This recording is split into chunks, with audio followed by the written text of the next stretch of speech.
Welcome back to my channel. I am so excited today because I'm going to be talking about Enneagram, and this is my first video on personality types at all, and usually I am a big nut for Myers-Briggs personality types, so going into the Enneagram will be a little bit of a different thing, but I just wanted to make a video talking about how I figured out my type.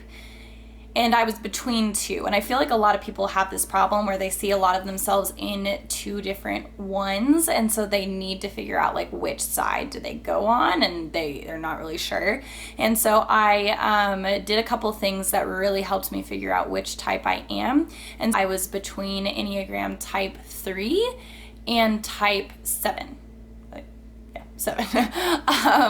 But I saw a little bit of myself in both of them, and I didn't see myself in both of them. So for the Enneagram type 3, they are known as the achiever, and I really identified with that label. I identified with their drive and their want to succeed and to do well in everything they do. That is something that really resonated with me and still does. Enneagram type 7, they're known as the Enthusiast, and their striving is for freedom. They want to experience new things and novel things, and their whole zest for life really did ring true to me as well.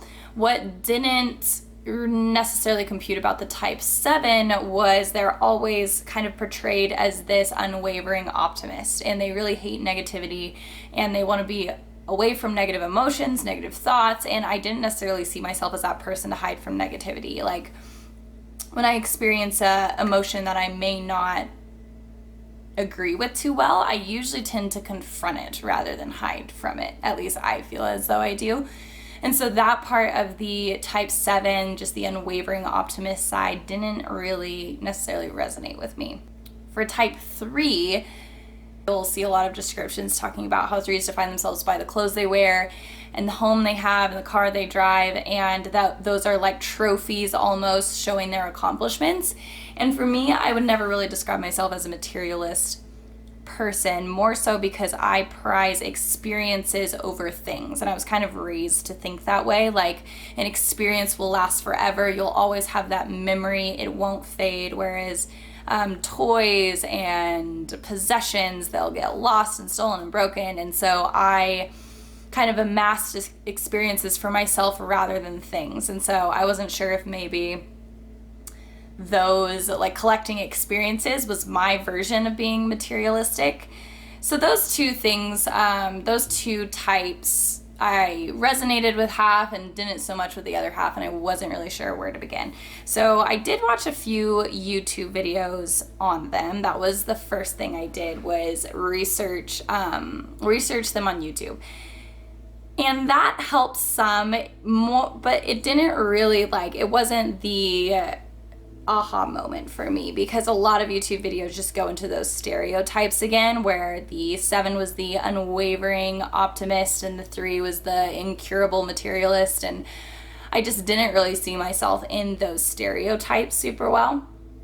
The second thing I did was go to a podcast, and I found this one Instagram account that is fairly popular for Enneagram types. I'm sure any personality nut will know about it. It's called Enneagram and Coffee. And so I had been following her, and that's kind of where I saw the stereotypes of the personalities that I didn't necessarily agree with, just because any kind of meme or posting on them always goes back to those same stereotypes.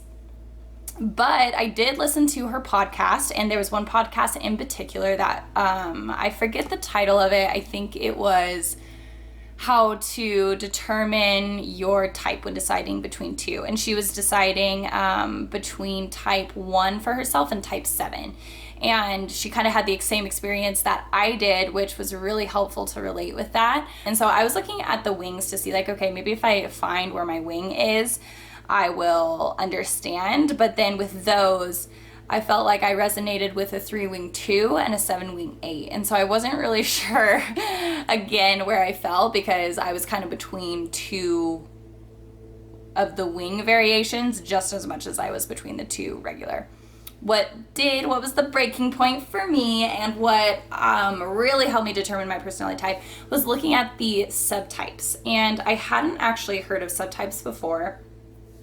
And one is the drive for self-preservation.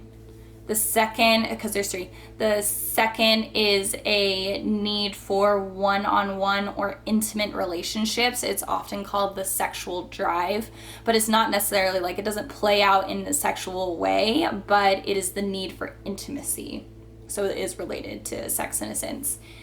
3 is the need for social interaction.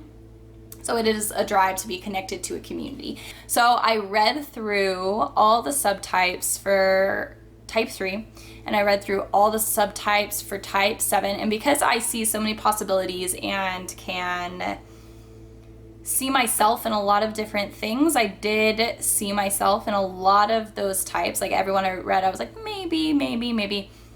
But the one that really resonated, it was like reading my life back to me, was within the 7. And it was the 7 intimate description. And so I'll read what that is, what I found. So this is from EnneagramCentral.com is where I found this description that really resonated. But I looked it up on other places, and it was still the same amount of like, this is definitely me. And so I'll just read like a couple of things from it that really, I was like, this is definitely me. So 7s love beginnings. They seem like first steps into the rest of their life. The lure of the dreams is intoxicating, and if you're not careful, you'll fall under the spell. In the beginning, they see all the possibilities while brushing the inevitable little problems aside, usually with a quip or a grand gesture. It is the intimate 7 who invented rose-colored glasses and then invited you to put them on too. If you've ever bought snake oil, you possibly bought it from a 7. What makes them so dangerous is that they don't ask you to do anything they wouldn't invest in themselves. They're not conscious frauds. They're in an optimistic trance, and so they expect you to see the things that they see in them.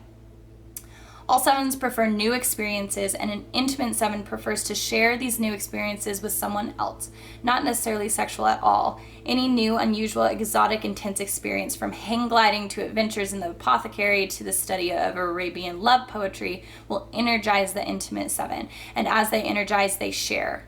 So they want to share with you. All their charm and energy is focused on the partner, so the partner must go along.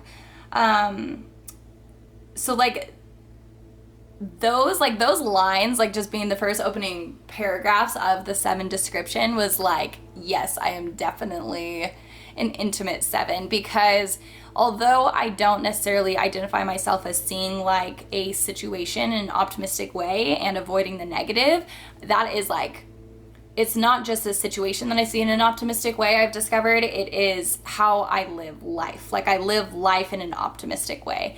And I realize that my need to confront negative emotions is to make sure that they don't fester and I don't have to live with them. So in a way, it is kind of like an intolerance for negativity, because as soon as like a negative thing will come up within a relationship with someone else, like, I can't hold grudges. I have to talk to them, because I know that like a negative thing is festering, like they're thinking something negative, I'm thinking something negative, it's just all a bunch of negative, like, so I definitely did actually see myself in that. Like, I don't run from it, but I do try to deal with it quickly so that it isn't a problem anymore. The final thing to put the cherry on top of me discovering if I was a 3 or if I was a 7, I was listening to Sleeping at Last Enneagram songs. So the artist Sleeping at Last, if you look him up on Spotify or iTunes, wherever you listen to music, YouTube probably, you can see that he has released, and it's like called like Atlas 1, Atlas 2, Atlas 3, a song for each of the Enneagram types. And so I listened to type 3s. It was like emotional, it was sad, but like type 7s, it was like moving. Those 3 things were ultimately what kind of pointed me to the direction of figuring out that I am a type 7, but mostly it was the subtypes of looking into YouTube videos and podcasts, doing research to make sure you kind of understand the full range of both types. And then looking at the subtypes and reading those descriptions. You can read wings too, because maybe you'll have a different experience that I did and kind of resonate with one. So do that, and then maybe as like a final cherry on top of the cake, listen to the Sleeping at Last Enneagram album, because those are pretty revealing songs. That is why I really like the Enneagram. I feel like it kind of gives you a lot of aha moments about your personal emotional life that the Myers-Briggs can give you, but sometimes the Enneagram dives a little deeper on the why. If you enjoyed this content, if you liked it at all, please consider liking and subscribing to my channel. I will definitely be posting more personality related content. I'm actually going to put it all in a series, and it's going to be a lot of fun. I can't wait to dive into the Myers-Briggs personality type and study a little bit more on the Enneagram, just since I'm not as informed on that one. So yeah, comment what your Enneagram type is below. That would be awesome to hear what you are. If you see that I'm a 7, or if you don't see that I'm a 7, you're like, you're actually a 3, girlfriend. But just let me know what your thoughts and opinions are. I would love to hear them. But anyways, thank you so much for watching this video, this little rant on personalities. I love it so much. I will catch you on the next one.